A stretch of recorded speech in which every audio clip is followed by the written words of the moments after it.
Very good morning. Welcome back to Bev Turner Today on your TV and DAB radio, of course. My guests are here. I'm delighted to be joined by political commentator and leader of the Common Sense Society. Is that what your title is? I'm the UK Director of the Common Sense Society. UK Director of the Common Sense Society, and she's full of common sense, Emma Webb, and former Labour MP Stephen Pound. That's it, that's all I've got. The uncommon sense party.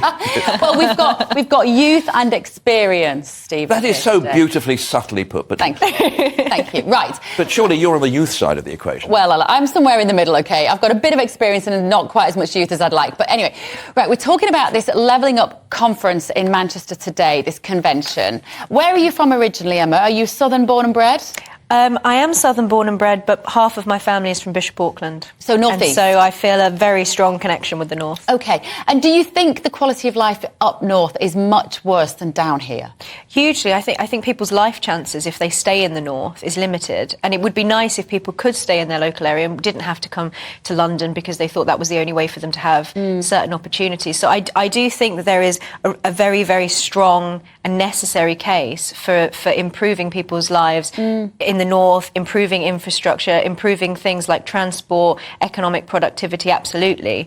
But I think that this whole idea of devolution to Manchester, similar to the sort of thing in Scotland, I think is a terrible idea, and I frankly don't trust local authorities to distribute public money appropriately. I do worry about that, because there's a certain type of person sometimes that works in local councils. I'm not talking about you, Stephen, who I'm not sure would necessarily make the right decisions with the best interests of the local people at heart. But anyway, that is a sort of a terrible slur on people who volunteer and give their time to run local communities.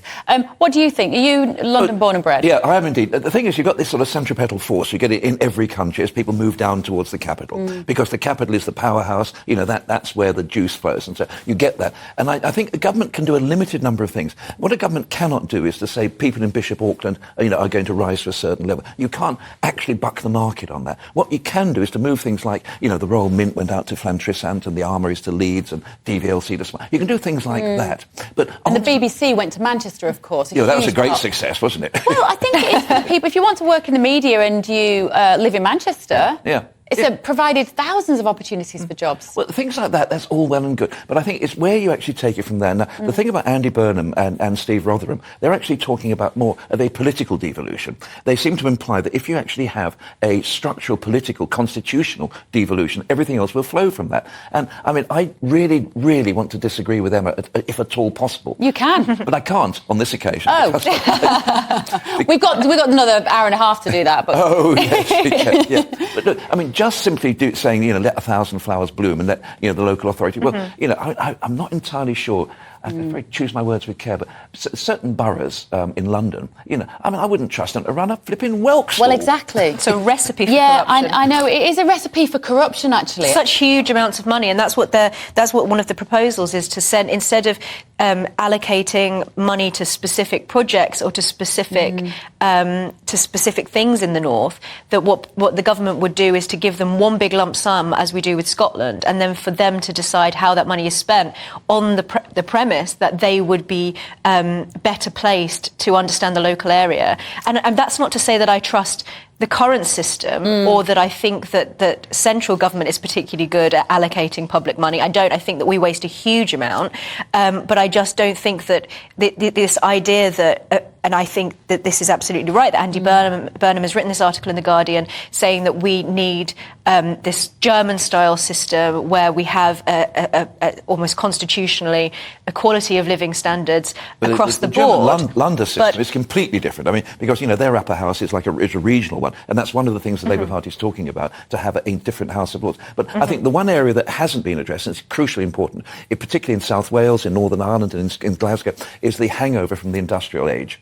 Yes. Because if you look at life chances, like health outcomes in Belfast, in Cardiff, Swansea, Glasgow... Blackpool. well, it's off the scale. Yeah. And I think one thing that government has to do is to actually direct health resources and health improvement resources, because it's not their fault, that they're actually brought up in a toxic community in society. Well, and also the fact that the industry left those regions. I know. Perhaps the country did very well out of those industries. And then the industries moved on and the people were left behind. The argument that Andy Burnham is making is that this equality across the board would help to bring the country together. That seems to be what him and his cohort are getting a rising tide floats all boats. But I don't think that's what is going to happen here, because we've seen what's happened with devolution to Scotland. It does not result in unity. It results in further fracturing. So I think that we need to find a better way to level up. I hate that phrase, level up. I hate it. It means nothing, does it? It's just a slogan, but also it's a terrible slogan.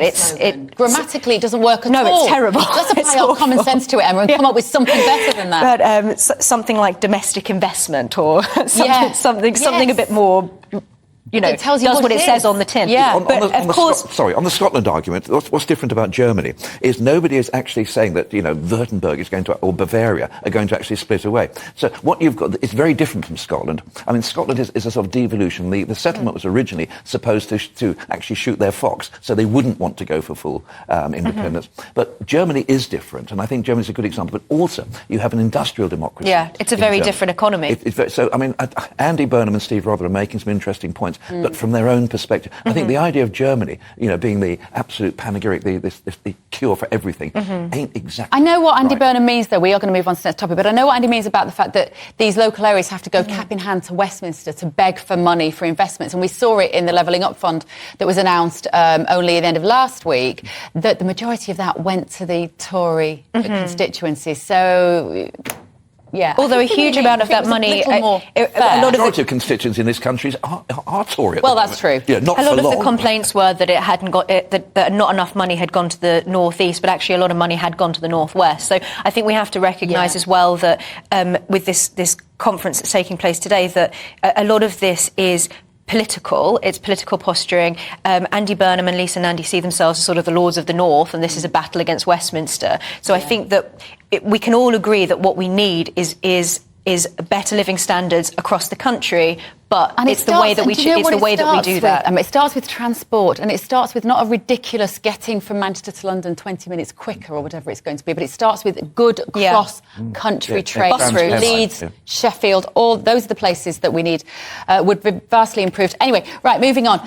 How good do you think we are in this country when it comes to freedom of speech? If you had to guess where we would sit, you read the article, Emma, so I don't know why I'm asking you, but if before you'd read this, you thought, where do we sit in the globe in terms of our freedom of expression, where would you have said we would have been? At the top of that table? As anybody who's familiar with me knows, I think that the state of freedom of expression in this country is absolutely dire. I am slightly surprised that we're in the third tier. Maybe I would have placed us around the second, just in terms of the global comparisons with other countries, because there are many, many more restrictive countries.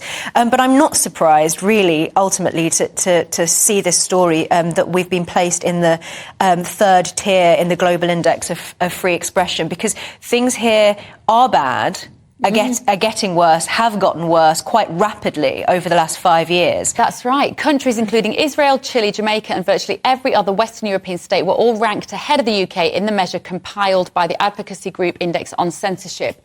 Do you feel you can freely say what you want to say, Stephen Pound? I have never, ever done anything other than say exactly how I want to feel. But I think this is, I was going to use a rude word then, I think this is Rollocks, perfectly honest.